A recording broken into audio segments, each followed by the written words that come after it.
Hi, this is Brennan Davis from Bedrock Games and the Bedrock blog, and I'm here with Adam Balderstone, and we're really coming up on the last several episodes here of Return of Condor Heroes 2006. We are doing the, episodes 34 through 36 today, and so that'll leave us with, I think it only goes up to 41 episodes, so we're in the final stretches, and I think you can kind of feel that we're getting there with the way the show is going, right? Yeah, it seems to be coming to a head. Well, as I said last episode too, I mean they've really cleaned the floor of a lot of the extraneous villains in the last in recent episodes. So they're narrowing the focus. You So know, it. Oh, sorry. So in these episodes, Yangor ends up going adventuring with Brother Condor for like 16 years. We get a huge elapse of time. He obtains the wooden sword and asks Brother Condor to go with him, and we see him sort of training on the beach and pining for Zhao Long Nu, and we also learn that uh, we learn that later that he develops a series of techniques based on his desolation, his sense of despair that his love is gone, and we also, when we do sort of skip ahead 16 years, we're introduced to a new character, the baby that was involved in all those chases, and Guo Zhang. She's now like 16 years old, and she's like an actual character in the story. Like she's like, and it's interesting because in a lot of shows, when heroes have sons or daughters, they're just kind of there. But this is like a fully realized character, and it's clearly like one of the protagonists now. And yeah. she goes on an adventure with Yangua, and she meets the ghosts of Western Mountain, and she meets the Shi brothers of 10,000 Beast Manor.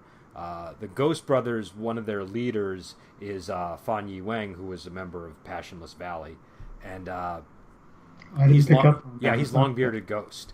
And they kind of Oh, glossed over his character in the show. In the book, he got a lot of attention, so it was easier in the story to pick up on him. Here, it's very easy to miss him, um, and there's this huge clash between these two groups because the Shi brothers are chasing a nine-tailed fox, and they need it to heal one of their leaders who was wounded, I think by Huodu, right? Was that who wounded them? Did they? yeah, And and, yeah. and so Zhang and Yangor decide to go and get the nine-tailed fox, and this leads them on a whole adventure, which we'll get into in detail.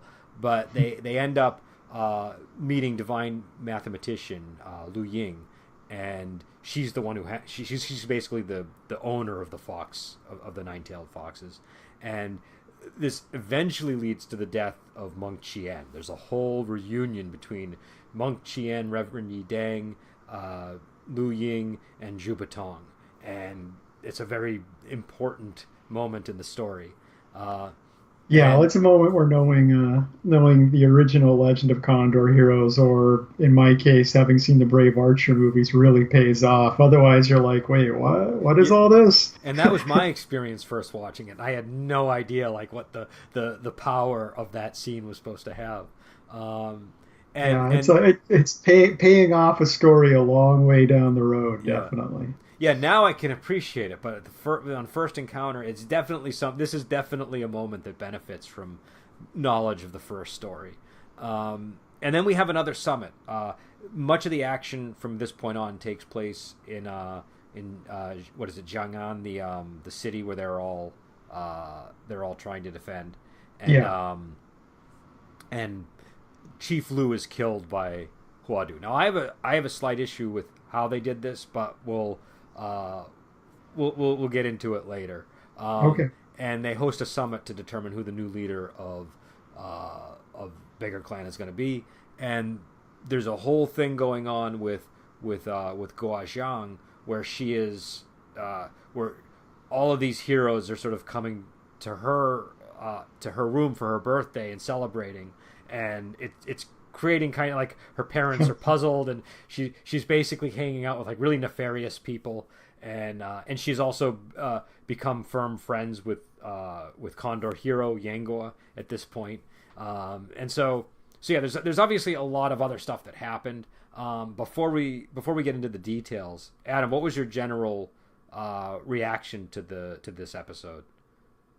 All right, so the question is, what did you think of these episodes, Adam?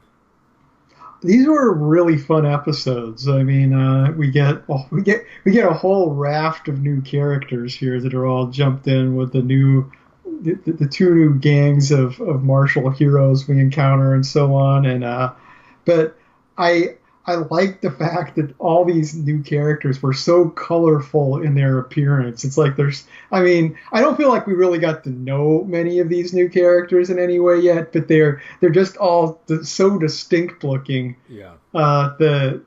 More so visually than I think most of the characters in the show have been so far. And it was that was like a good choice, I think, to just make them stand out in people's minds. It lets you know that the martial world has continued to move on.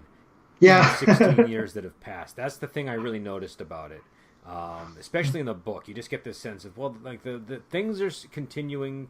Lee Mocho's dead, but the world moves on. Like that kind of a thing. Yeah. And it's this new generation too. It's like they're really playing it up. It's like they've got their clown makeup and it's like we've like entered kind of the glam period of martial heroes. But and that's something people don't like a lot of wuxia movies really will emphasize this, especially the Shaw Brothers ones directed by Chang Che, where there's a lot of, and I think there's some Cho Yuen movies like this too. Yeah, in fact, I know there are, where there's sort of a kiss makeup thing that kind of goes on, and I think a lot of it is in order to get like a ghost or a demon type face, but I think people don't realize that until they see it. Like it's really like if you see what is it? I think Bat Without Wings is a good example.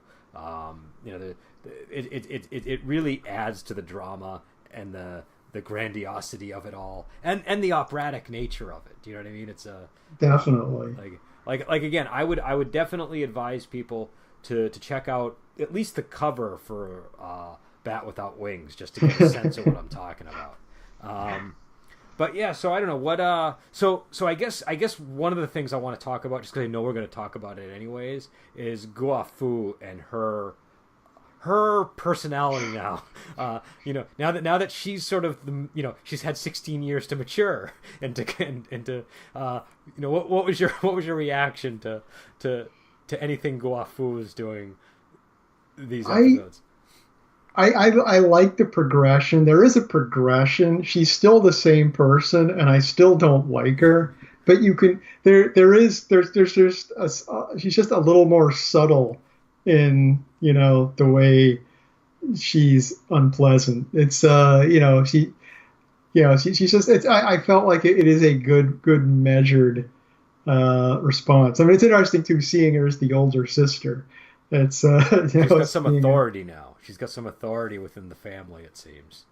Yeah, exactly. I thought they did a good job with it. She's very recognizably the same character, but you could feel the passage of time a bit. And she did do some horrible things. She wounded. Was it one of the Shi brothers that she wounded? She didn't have to. And she's kind of a foil to Guo Zhang. She's a little bit mean to her. There's like I mean, some of it is like a protectiveness, but the way that it's expressed is really, in a very unfriendly way. And so yeah, I don't know. She's kind of a constant in the story, but like you said, there is a progression. She is older. What did you think of the introduction of Guo Zhang and Guo Polo? Because these are the twins from 16 years ago. Now they've grown up a bit, and I think that it's I don't know. I find it interesting that the one who had the biggest adventure as a baby is the one that's clearly the more interesting character, and the one that didn't is a sort of vanilla guy that doesn't really do a whole lot. Yeah, you've nailed my impression of him. I don't have anything against him, but I just don't have any real impression of him. He seems a nice enough guy. But he's there. But yeah, Guo Zhang I liked a lot. I thought they did a nice job. She's well, it's nice to see our our heroes get one daughter that isn't terrible for one thing, but also I really liked her youthful enthusiasm. I mean, she comes off as very heroic but naive to an extent, Yeah. uh, but yeah, I thought she added a lot to the show, Well, and and it's important because I don't know if you caught this, but the focus is shifting away from Yangor and onto her a little bit. Do you know what I mean? Like we're yeah, getting a lot more attention to her, and I think part of the reason is Yangor is this big hero now, and so now we're sort of there. It's really effective in the book, and I think it's effective here. There's this sense of distance between the viewer and Yangor because he's now sort of exceeded us in his stature, and he's so kind of the equivalent of a character like Hong Chi Kong in the original yeah. original one. He's this master that kind of pops in and out, and it's yeah, I agree. He's become one of the old great masters now. So So I think that's why he fleshes out Guozhang so much because he's trying to shift that focus, and he needs to give us a character that we can focus on that won't lose our interest. And can still connect to Yangor so that he's an important character, but just gives us that enough of a distance between him that he feels bigger than he did 16 years ago. And obviously, there aren't that many candidates for that. You know, they could go back to Huang Rong and Guo Jing, but they're also supposed to kind of have this distance because they're large in stature now. And yeah, you could focus on Guafu, but that's that would just be awful. So I mean, or it would be a very different story. We'll put it that way. It would be a very different story. But yeah, so what did you think of the reunion with Reverend Yi Deng, Divine Mathematician, Monk Chien, and Zhu Batong?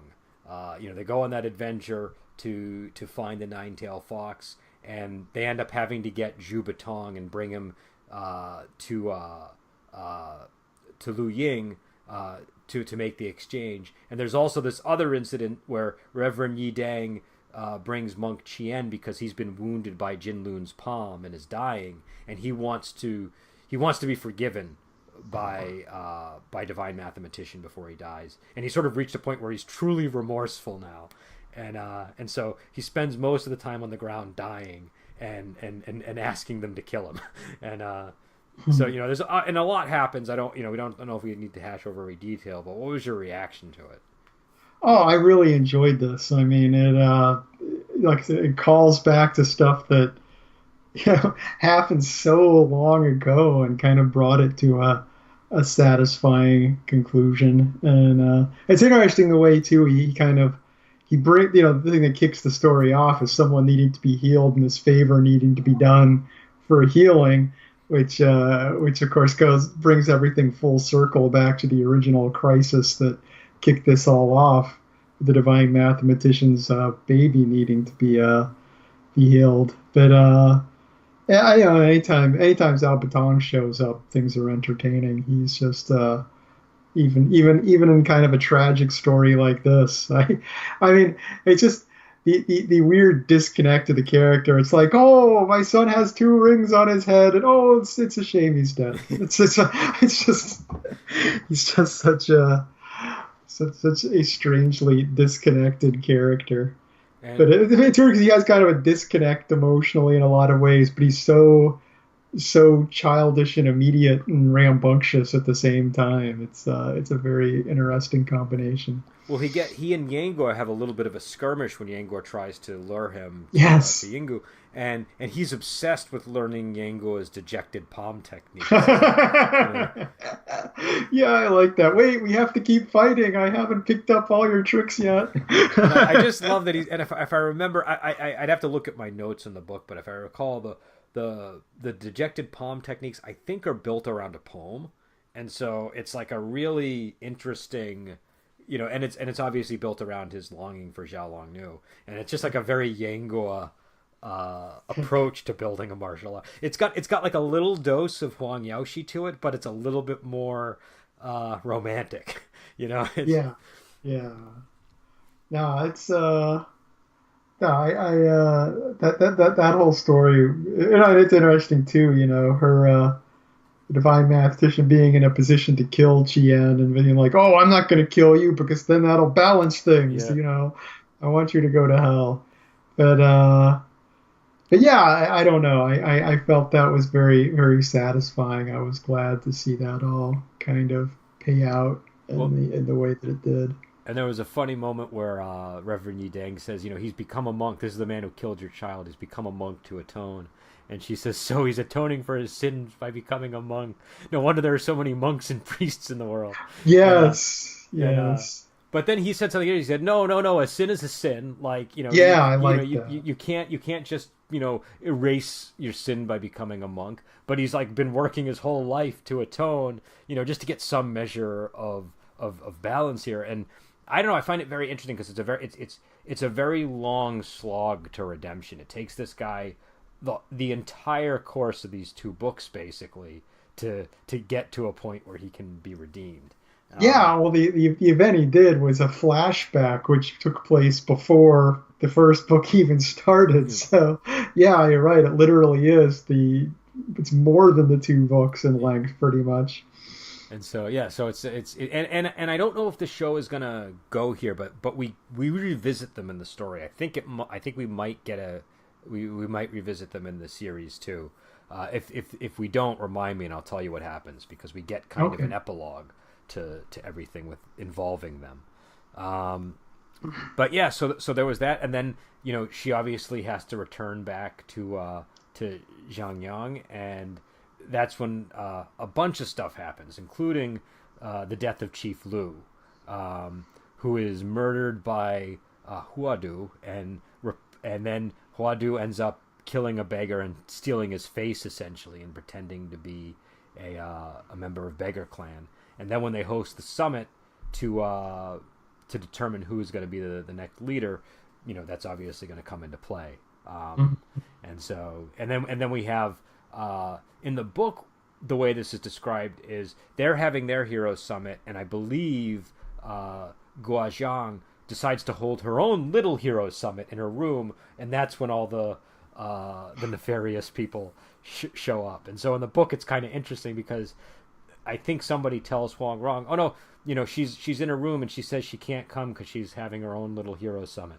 And they're like, "Really? Like a hero summit? What's all this about?" And Yeah, I enjoyed Huang Rong's reaction to trying to figure out what was going on to this whole thing through these episodes. Yeah, it's definitely setting her curiosity off.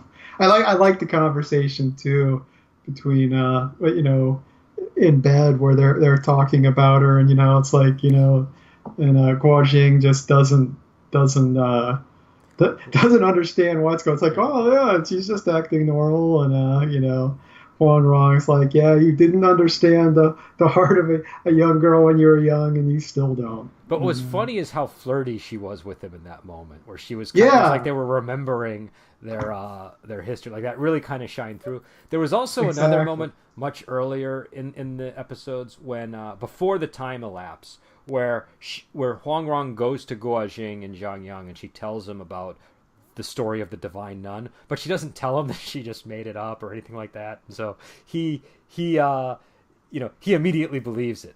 He's just like, oh, what Yeah, good news! The divine nun it will surely restore her to health, and they can have a reunion in 16 years. This is they're a very fortunate couple, and well, look at Huang Rong's face during all of that. That was like if you're still on the fence about whether it was a story or whether it was the truth or not, that scene was the one you're like, yeah, okay, it's definitely something Huang Rong made up. and uh and so I love that he is still this guy that is just every once in a while they remind you that he does not pick up on things, but it's always in a way where it sort of makes you think more highly of him, like that he's that Yeah, enthusiastic and positive and upbeat.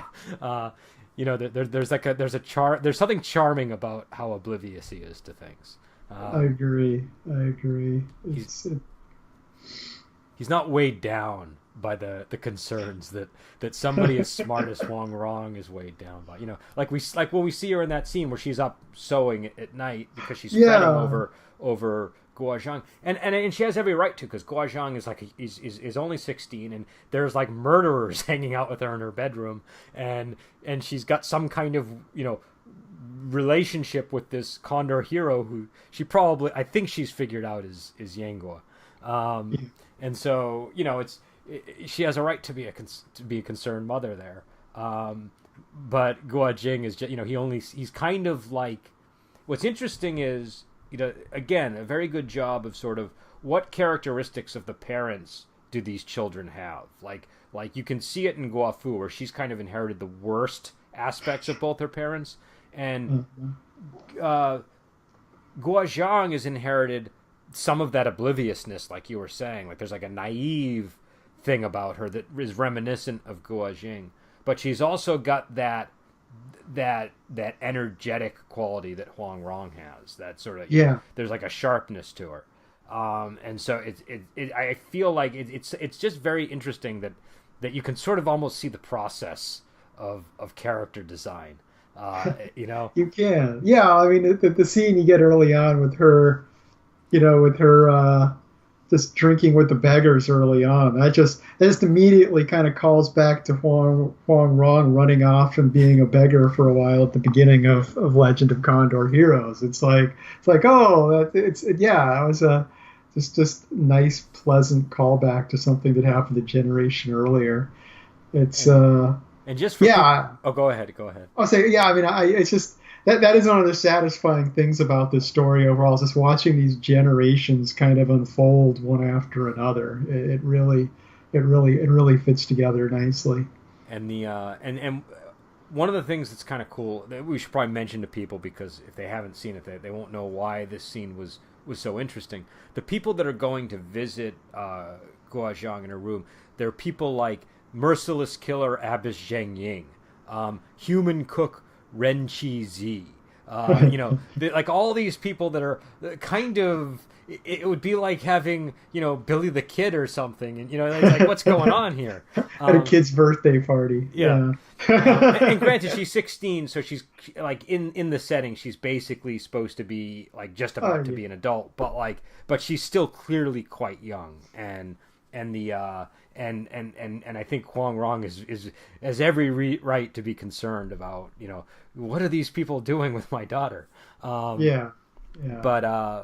yeah, so I think I don't know, and the episodes end with word that the Mongolians have sort of advanced to 2 key locations on either side of Zhangyan, and I think like 2,000 troops divided between them.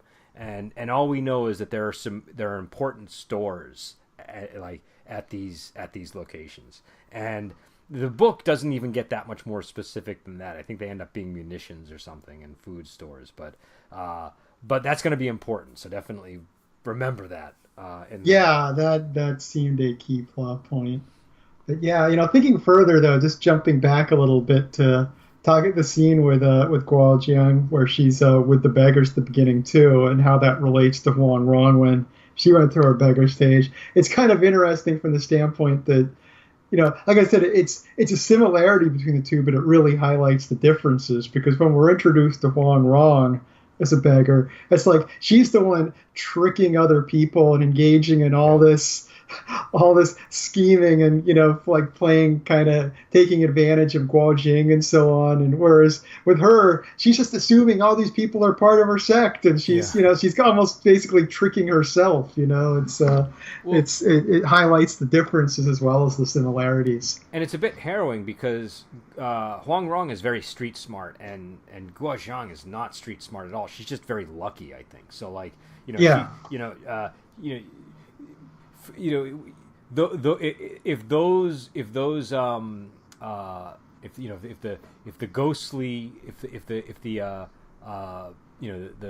ghosts of Western Mountain were more evil, she would have had a really big problem. Do you know what I mean? Like, And in the book, Yeah. it's even like you learn more. Like they briefly mention that one of the guys needs to treat his wife better, and we learn he's not a nice guy. This guy, I can't remember the specifics, but he really is a dangerous fellow. And Yeah. you know, so like, but I think what ends up sort of working in her favor continuously is she's just so nice to people that they just all feel the need to reciprocate. So she ends up, pretty much being on the good side of everybody she meets. And also she has Yangor, who's now Condor Hero, to protect her. That helps. And what did you think about the mask? He wore a mask most of this episode. You know, it's funny because I'd forgotten about the mask thing. That he's had that mask for so long now. I'd forgotten about it first. So when he first showed up, I just thought they like had old people makeup on him. I thought, oh wow, he's really aged really badly in 16 years. I mean, he couldn't have been much. I mean, at most he was 20 or something earlier. It's I think he was like 18 or something. Like that's what I'm saying. Yeah. He was effectively in his late teens last time we saw him, and now he's an old man. But I think Guo Jing and Huang Rong still look pretty good. But yeah, then he took the mask. I'm like, oh, the mask. Okay, yeah. So yeah, but I really like the way his performance has changed too. I mean, if you ever way back in the series when this actor started playing the very young version of Yang Guo, I was a little like, gee, I don't know about this guy. He was just so kind of hyper and kind of crazy, and I was like, I don't know how I feel about this. But yeah, I mean, having the perspective of the whole show, I'm really impressed with the performance he's doing. That's a very common reaction too. I've seen people online react that way to it, and I think that it's like you said, it's a long show, and so he's trying to sort of show a progression over time, and he has to have a starting point, and the starting point just happens to be a little bit grating, but it works in the end. And I think a lot of people, I've seen people, they get to that episode, and I've seen them make posts like, is he going to be this way the rest of the show? Because I don't know if I can handle that. And so so I will assure people who are thinking about watching the show, if you just watch up to that point, give it some more episodes for the character to develop, because he really works the character well. I really like his version of Yangor, but it takes time for the character to evolve properly. And so, he definitely starts him off in a more goofy zone and then kind of moves from there.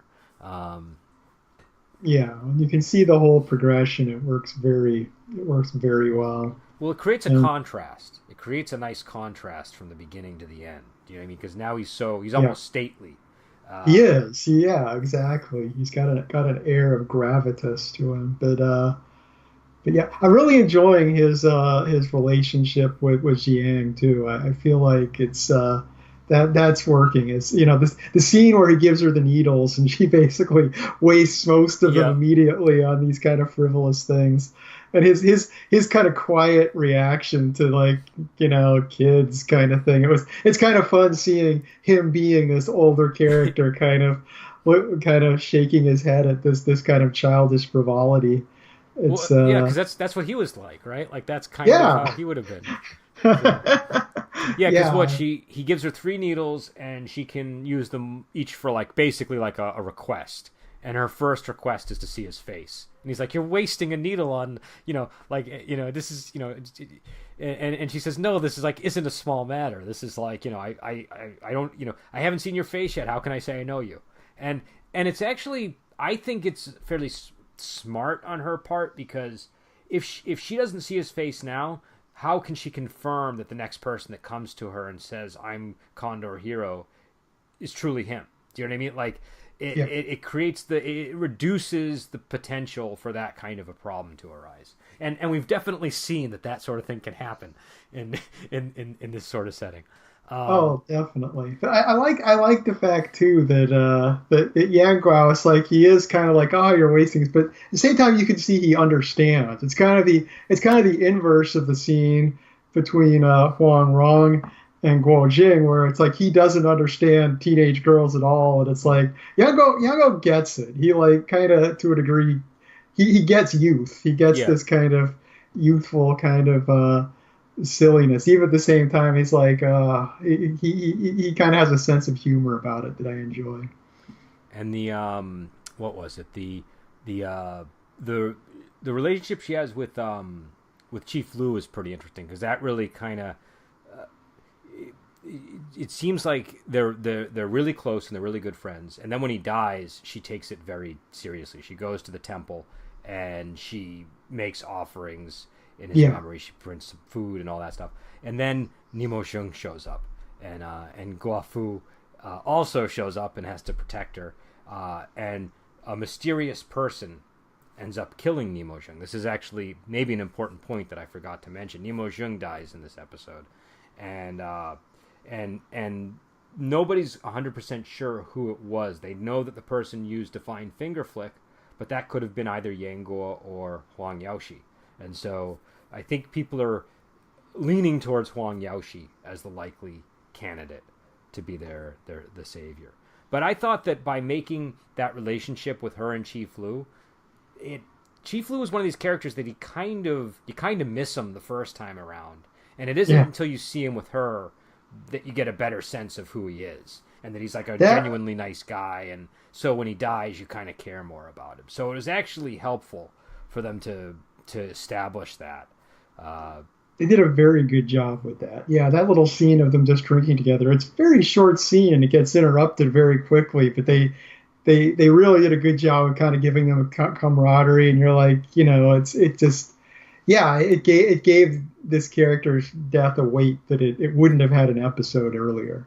and there was another thing that was interesting about her character. The scene when the brothers from 10,000 Beast Manor, uh, we totally glossed over this. They Oh arrive yeah. with a wave of animals because they're animal trainers. This is what I was thinking about when I said there will be more animals in the future. They're just like this herd of leopards and other types of creatures, I think, and they start attacking the ghosts of Western Mountain, and she gets thrown in the mix. One of the She brothers throws her a hat and says, "If you're wearing this hat, you won't be hurt." But then she throws it to, I think, Big-Headed Ghost to protect him, Yeah. and so then suddenly she's surrounded. But the leopards don't hurt her, and it turns out because she was suckled on leopard milk as a baby, they somehow must see her as a leopard or something. I don't know, but she's got Well, this. it seems I know the way I interpreted the way they did it in the show is they're like the leopards were surrounding and moving, and there was one up in the tree that kind of jumped down and got in the way. And I think I kind of got the impression it's like, oh, that must have been the same Oh, leopard. That was maybe the you're way right. I read it. That No, you might it be jumped in right. and kind of stared down the other leopards and then licked her. And No, I think you're right. I think you're right. But it was nice to sort of bring that back to the. It's funny yeah, because I was like, oh, she's got like an immunity to leopards now. Like that was, but it yeah, probably I is don't more think it was an mundane. overall immunity. Yeah. I think she, you mentioned she's very lucky. She got lucky that just by coincidence, the exact same leopard had to be part of that crew that was attacking her. Okay. The other thing that's kind of neat that's going on is when we meet Zubatong, he's a beekeeper now. That's sort of the thing that he's devoted himself Yeah, to. I thought he that said the was Sherlock Holmes thing and retired and become a beekeeper. it's really fitting that he becomes a beekeeper because he was obsessed with those jade bees, and so now it seems very fitting that that's the sort of pursuit. I suspect he might not even be making money off these bees. That he might just be, doing it for its own sake. Oh yeah, definitely. But yeah. So I don't know that overall, did you think how did this compare to the other? At this point in the story, what's your sense of where things are going? Do you feel like it's becoming disappointing, that it's going in good directions? No, I really enjoyed these 3 episodes. I mean, as far as where it's going, I've got a bad feeling about Mongols at this time period versus Song. I don't know if that's going to go a great direction, but I'm enjoying the new cast of characters we've gotten so far. I mean, hearing from you that the story focused a little more on Jiang, I was, when she parted from Yango very early, well, after the whole little adventure they had, I was like, I was. I was happy the story kind of stuck with her because it could have gone the other way. She Yeah. could have drifted out and they could have stuck with Yangrao. And I'm like, actually, at this point, I'm happy to see more of her. She's a very very engaging, entertaining character so far. Yeah, yeah. Again, for me, what really works about that is it gives Yangor the space to be bigger, and I think that's Yeah. that's why it's so effective. And again, they really did need to, that gap or that hole had to be filled with a character that was interesting to watch. And I mean, I guess they could have done it with maybe Zhu Batong, but again, he's also a big character, so he wouldn't have been as, and it would have diminished him to do that. Yeah. There really weren't that many choices, and so it's interesting that they sort of that he planted this seed by having the babies born, and then had one of the babies become the next character that you follow, and really kind of committing to fleshing out that character. I really, again, whenever like 9 times out of 10, when somebody has a child in a fantasy book or even a wuxia story, you really don't care about them because they're not. It's a pale imitation of the main character that produced it, and this is something where I feel like the entire family of Huang Rong and Guo Jing is so well fleshed out. Even the ones you don't like Guo Fu. She's a complete character. Like if he had chosen to follow her, as much as we would have hated her the whole way, I'm sure it would have still been interesting because she's a clearly delineated character. And Yeah. Yeah, you could get a good story there. But yeah, I mean, it's interesting because at the end of the last series of episodes we watched, it was clearly going back to Zhang Yang and the Mongols and stuff. Even before the time break, it was pretty yeah, clear that was where the story was going to go next to me. And with Yang Gao not going there, and I was just like, I'm not. I mean, obviously, I have a lot of affection for Huang Rong and Guo Jing, but I say they're older and they're larger characters, and they're not as they wouldn't be as interesting to be the main focus of the yeah, story for a while. And like I say, Guo Fu, it's not my first choice. So it's by having this time break and that they've kind of put this character who's at that location, who is someone I'm a lot more invested in. So yeah. it's an interesting development. So yeah, so we'll see what happens in the coming episodes. We don't have that many more. I can't remember. You might have to read that epilogue to get the full sense of completion of the story. I don't Oh yeah. recall, but yeah. So hopefully, I think that we'll have maybe 1 or 2 more episodes. I think of discussing this Yeah. series. I do want to thank everybody. If anybody's made it this far in the discussion, a very big thank you. You know, you could almost have read the book in the time that you've listened to us talk about the book, so I think, or the series. You could have watched the series in the time that it's taken us to talk about Yeah. it. Wow. But it's I don't definitely know. We're doing. Actually, you couldn't have watched the series because we're doing about an hour podcast for three episodes. So that's you'd true. you're still saving a little bit of time on but that might not be the case with the book. But I would definitely. I think with the book we did 5 chapters at a time. I don't know. Me and Kenny had a discussion about whether it was quicker to listen to us or read. I think would be quicker to listen to our episodes still, Yeah. but I could be wrong. But I definitely would recommend people, don't just listen to us. Go and check out this series and listen to it. It's really worth exploring, and Yeah. it will open up so much of wuxia cinema to you if you take the time to either familiarize yourself with the book or get a really good version of the series and familiarize yourself with it, because this stuff crops up a lot, and these are Yeah. characters that are so well known. Sometimes they're even just referenced as in passing because they're notable.